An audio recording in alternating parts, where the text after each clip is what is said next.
اللہ तबारक व तआला ने ना कुरान मजीद में फरमाया कि ए महबूब आप फरमा दें इन्ना सलाती व नुसुकी व महयाया व ममाती लिल्लाहि रब्बिल। ए महबूब आप इनसे फरमा दें कि बेशक मेरी नमाज, मेरी कुर्बानियाँ, मेरा दुनिया में मौजूद रहना और मेरा दुनिया से जाना, ये सारा उस रब के लिए है जो तमाम जहानों को पालने वाला है। अपनी ज़िंदगी के अंदर मफहूम ज़िंदगी का ये बना लिया जाए कि जो काम भी करना है वो खुलूस के साथ करना है।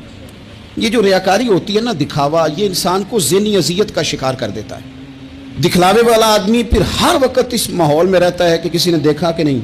मैंने देखा है कि लोग तारीफ़ के इतने भूखे हो जाते हैं कि वो उन कामों की भी तारीफ़ मांगते हैं जो उन्होंने किए ही नहीं होते। आप जब लिल्लाहियत वाले हो जाते हैं, आजिज़ी वाले हो जाते हैं, खुलूस वाले हो जाते हैं, जब आपका दिल अपने रब से जुड़ जाता है और आपको छुपने का दिल करता है, थोड़ा साइड पे होने, वो शोहरत से बचने वाला पीछे पीछे रहता है और मेरा जी चाहता है सारी गज़लें उस प्यारे के नाम करें। एक टाइम आता है कि इंसान जगह ढूंढता है कि मैं कहीं छुप जाऊं, कहीं अकेले बैठ के रब को याद करूं। उसका दिल करता है कि कहीं को रात ऐसी भी मिले कि मैं रब की बारगाह में रोऊं।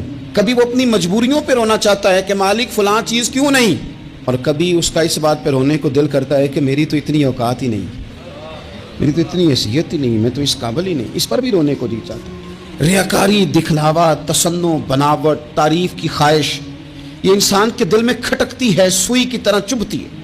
अगर बंदा मुखलिस फिद्दीन हो जाए तो फिर इन सारे तकल्लुफ़ात से जब वो बचता है तो वो महसूस करता है कि ज़िंदगी आसान हो गई।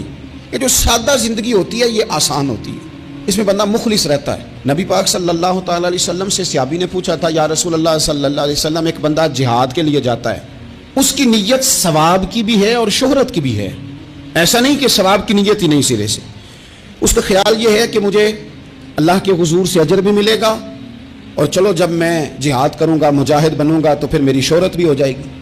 तो हुजूर उसकी नीयत सवाब की भी है और शोहरत की भी है, तो आप क्या फरमाते हैं? तो नबी पाक सल्लल्लाहु अलैहि वसल्लम ने फरमाया, चूँकि उसकी नीयत साथ शोहरत की भी है, लिहाजा उसे जिहाद करने पर कोई सवाब नहीं मिलेगा, जिहाद पर कोई सवाब उसे नहीं मिलेगा। उस शख्स ने दोबारा सवाल किया, या रसूल अल्लाह सल्लल्लाहु अलैहि वसल्लम, जिहाद के लिए जा रहा है, लड़ाई के लिए जा रहा है, लेकिन उस बंदे का इरादा जिहाद का भी है, जद्दोजहद का भी है, कोशिश का भी है और साथ शोहरत का भी है, वो क्या फरमाते?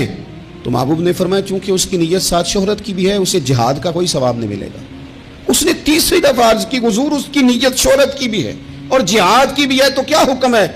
तो महबूब फरमाने लगे, उसे जिहाद पर कोई सवाब नहीं मिलेगा।